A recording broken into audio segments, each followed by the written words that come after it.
Hello friends, our today's topic is peptic ulcer disease. Peptic ulcer disease digestive system का एक बहुत important disorder है और एक बहुत बड़ा टॉपिक है, तो इसको हम बहुत सारे वीडियोस में स्टडी करेंगे। ये पेप्टिक अल्सर डिजीज़ का फर्स्ट वीडियो है। Peptic ulcer disease introduction. The word peptic, peptic means to digest. अब यहाँ पे पेप्टिक मीन्स टू डाइजेस्ट ऐसा क्यों लिया गया है, ये हम आगे की स्लाइड्स में, आगे के वीडियोस में पढ़ेंगे इसके बारे में। एंड अल्सर मीन्स ए सोर और ए वुंड, यानी कि कोई भी घाव हो गया हो, स्किन के जहाँ पे ब्रेक हो जाती हो, स्किन के अंदर के टिश्यूज एक्सपोज हो जाते हों, उसे हम सोर, वुंड या अल्सर या घाव बोलते हैं। जैसे कि बेड रिडन पेशेंट्स जो कि काफ़ी लंबे समय से बेड पर रहते हैं, उनमें अल्सर्स डेवलप हो जाते हैं और उन्हें हम प्रेशर सोर, बेड सोर्स और डेक्यूबिटस अल्सर्स बोलते हैं। ये अल्सर्स एक्सटर्नली होते हैं और इन्हीं की तरह इंटरनली भी हमारी बॉडी पे अल्सर्स हो सकते हैं।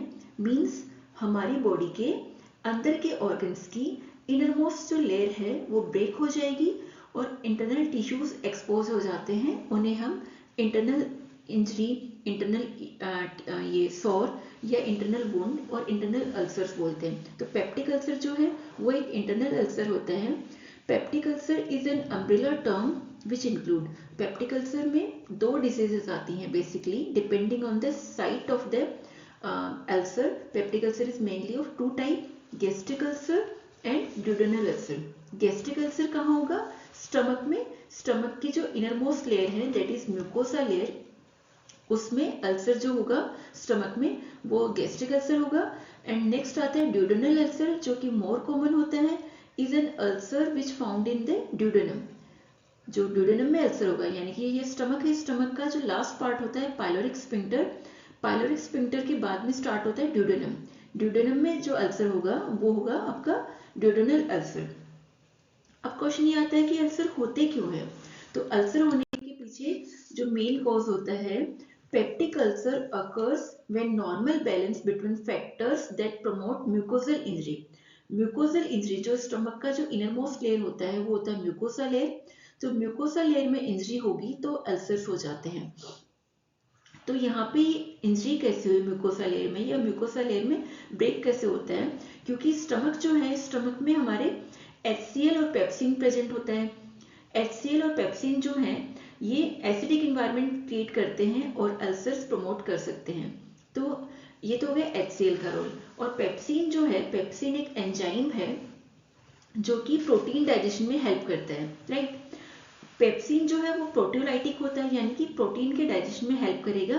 प्लस ये म्यूकोलाइटिक भी होता है, यानी कि ये म्यूकस जो लेयर है उसको भी डाइजेस्ट कर सकता है, उसको भी डैमेज कर सकता है अगर पेप्सिन की क्वांटिटी बहुत ज़्यादा रहेगी किसी पर्सन में। तो नॉर्मली क्या होता है, स्टमक की जो म्यूकोसा लेयर होती है वो गैस्ट्रिक एसिड और पेप्सिन से प्रोटेक्ट करती है स्टमक की।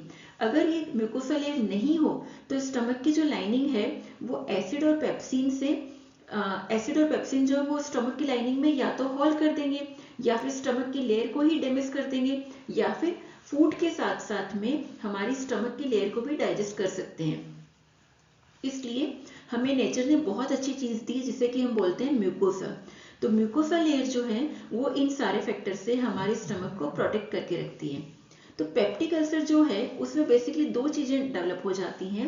एक तो क्या होता है, जो म्यूकोसल लेयर की इंजरी वाले फैक्टर्स हैं वो बहुत ज़्यादा हो जाते हैं। जैसे कि म्यूकोसल लेयर की इंजरी किससे होगी? गैस्ट्रिक एसिड ज़्यादा हो गया है, पेप्सिन ज़्यादा हो गया हो, या फिर कुछ बैक्टीरिया, वायरस हमने फूड के थ्रू इंजेस्ट कर लिए हो।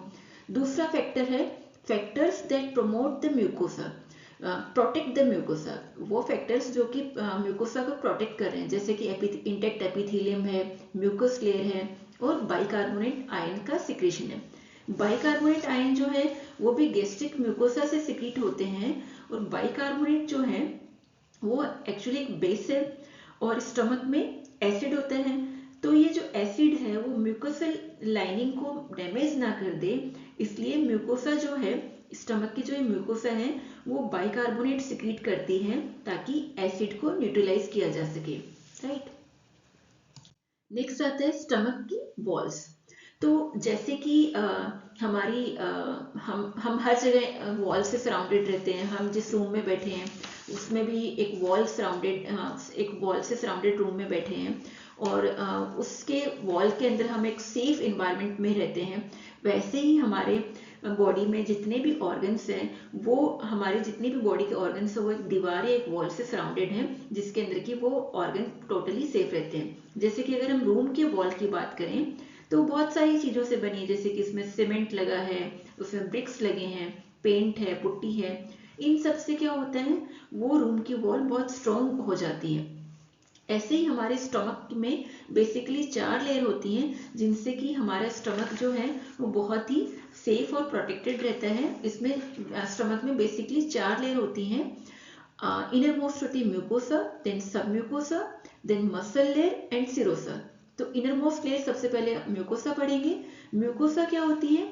इनर मोस्ट लेयर है, it is in contact with food as it enters the stomach. जैसे ही खाना हम खाएंगे, पेट के अंदर खाना आएगा, तो सबसे पहले किसके कांटेक्ट में आएगा? म्यूकस लेयर के कांटेक्ट में आएगा। म्यूकस लेयर के कांटेक्ट में आते ही वहां से डाइजेस्टिव एंजाइम और HCl सिक्रीट होंगे, तो ये फूड के डाइजेशन में हेल्प करते हैं। इसके साथ ही जो म्यूकोसा लेयर जो है वो कुछ गैस्ट्रिक ग्लैंड्स भी होती हैं उसमें, विच कंटेन्स स्पेशलाइज्ड सेल्स। और ये जो गैस्ट्रिक ग्लैंड्स हैं इनमें कुछ स्पेशलाइज्ड सेल्स होती हैं जो कि गैस्ट्रिक पिट्स के थ्रू ओपन होती हैं, और इनके सिक्रीशंस एब्डोमेन में जाते हैं, स्टमक में जाते हैं, और वो आपके डाइजेशन में हेल्प करते हैं। तो ये जो स्पेशलाइज्ड सेल्स हैं वो बेसिकली ये होती हैं गॉबलेट सेल्स। गॉबलेट सेल्स जो हैं वो सिक्रीट करती हैं म्यूकस को, और म्यूकस क्या करता है? प्रोटेक्ट करता है स्टमक की लाइनिंग को। सेकेंड टाइप की सेल्स आती है पैराइटल सेल्स। पैराइटल सेल्स क्या सिक्रीट करती हैं? Gastric acid. इसके अलावा पैराइटल सेल्स जो हैं वो इंट्रिंसिक फैक्टर भी रिलीज करती हैं, जो कि विटामिन B12 के एब्जॉर्प्शन में हेल्प करते हैं, राइट। तो पैराइटल सेल्स के 2 फंक्शन हो गए, एक तो ये गैस्ट्रिक एसिड सिक्रीट करती है, दूसरा ये इंट्रिंसिक फैक्टर जो होता है उसको भी रिलीज करती है, जो कि विटामिन B12 के एब्जॉर्प्शन में हेल्प करता है, राइट। थर्ड टाइप की सेल होती है चीफ सेल। चीफ सेल जो है वो पेप्सिनोजन सिक्रीट करती है, और पेप्सिनोजन क्या है? प्रोटीएज प्रीकर्सर है। अब पेप्सिनोजन पेप्सिन से बना है। पेप्सिन जैसा कि हमने पहले पढ़ा था, पेप्सिन जो है वो एक एंजाइम है जो कि प्रोटीन के डाइजेशन में हेल्प करता है। पेप्सिन जो है प्रोटीओलाइटिक होता है, प्रोटीन के डाइजेशन में हेल्प करता है। तो पेप्सिनोजन जो है ये इनएक्टिव फॉर्म होता है, और ये एक्टिव कैसे होगा? ये पेप्सिनोजन जो है ये इनएक्टिव है। एक्टिव कैसे होगा? जब ये HCl के कांटेक्ट में आएगा, यानी कि जब एसिडिक इन्वायरमेंट होगा, pH लो होगा, उस कंडीशन में पेप्सिनोजन एक्टिव होगा और वो पेप्सिन में कन्वर्ट होगा, और ताकि आगे फूड में जो प्रोटीन है उसका डाइजेशन में ये हेल्प करता है, राइट। फिफ्थ टाइप की सेल आती है डी सेल। डी सेल क्या सिक्रीट करती है? सोमेटोस्टेटिन। सोमेटोस्टेटिन क्या करता है? इनहिबिट करता है एसिड सिक्रेशन को। तो ये भी हमारे स्टमक की डिफेंस मैकेनिज्म में हेल्पफुल होती है डी सेल्स। तो एक तो गॉबलेट सेल जो कि म्यूकस सिक्रीट करती है, स्टमक को प्रोटेक्ट करती हैं, और एक ही डी सेल है जो कि सोमेटोस्टेटिन रिलीज करती है, ये भी एसिड सिक्रेशन को इनहिबिट करती है, तो ये भी स्टमक के डिफेंस मैकेनिज्म में हेल्पफुल होती है। फिर होता है जी सेल्स। जी सेल्स सिक्रीट करती है गेस्ट्रीन, जो कि एसिड सिक्रेशन को स्टिमुलेट करता है, राइट। नेक्स्ट आता है सबम्यूकोसा। म्यूकोसा के नेक्स्ट नंबर की जो लेयर होती है वो सबम्यूकोसा होती है। सबम्यूकोसा में क्या होता है? Connective tissues, nerves, blood vessels होते हैं, जो कि आपके म्यूकोसा जो इनरमोस्ट लेयर होती है उसको न्यूट्रिएंट्स प्रोवाइड कराते हैं। थर्ड नंबर पे आता है मस्कुलरिस लेयर। मस्कुलरिस लेयर जैसा कि नाम से क्लियर है, ये मसल्स की लेयर होती है। It contract the stomach wall together to help move partly digested food into the small bowel. अब जो स्टमक में पार्टली डाइजेस्टेड फूड है उसको आगे स्मॉल बाउल ड्यूडेनम में प्रोपेल करने के लिए मस्कुलरिस लेयर है, इसकी जो मसल्स है वो एक साथ स्टमक को कांटेक्ट करवाती हैं, जिसकी वजह से फूड जो है पार्टली डाइजेस्टेड फूड है वो स्टमक से होता हुआ ड्यूडेनम और स्मॉल इंटेस्टाइन में ट्रेवल करता है, राइट। सबसे लास्ट आउटर मोस्ट लेयर होती है strong outer most layer of the stomach is serosa. Serosa में क्या होता है? कनेक्टिव टिश्यूज होते हैं, और ये कनेक्टिव टिश्यूज स्टमक को अपने प्लेस पे फिक्स रहने के लिए हेल्पफुल होते हैं, कि स्टमक अपनी जगह पे फिक्स रहे और बाहरी एनी आउटर मोस्ट कोई भी इंजरी हो रही है उससे स्टमक को प्रोटेक्ट करती है। तो सिरोसा आउटर मोस्ट लेयर है वो स्ट्रॉन्गेस्ट लेयर होती है, और जो अल्सर्स फॉर्म होते हैं वो म्यूकोसल लेयर की इंजरी की वजह से अल्सर्स बनते हैं। अब आता है एपिडियोमोलॉजी ऑफ पेप्टिक अल्सर डिजीज। तो इसकी ग्लोबल प्रिविलेंस की अगर बात की जाए तो 5 to 10% पॉपुलेशन में world wide peptic ulcer prevalent है, और एच पाइलोरी की वजह से होता है। इस वजह से ये जो डेवलपिंग कंट्रीज हैं वहाँ पे हाइजीन कंडीशन प्रॉपर नहीं होने की वजह से वहाँ पे ज़्यादा होता है in compare to developed countries. और डेवलप्ड कंट्रीज में एनसेड्स जो हैं non steroidal anti inflammatory drugs की ज़्यादा यूज़ की वजह से डेवलप्ड कंट्रीज में ये डिजीज पाई जाती है। टाइप्स की अगर बात करें तो बेसिकली दो टाइप के होते हैं, एक्यूट एंड क्रोनिक। एक्यूट में inner most layer mucosa layer affect होगी, और क्रोनिक में म्यूकोसा के साथ में सब म्यूकोसा लेयर भी अफेक्ट होती है, और एडजेसेंट ऑर्गन्स का भी इन्वॉल्वमेंट हो सकता है। कॉजेज की बात की जाए तो मेन कॉज होता है एच पाइलोरी इन्फेक्शन।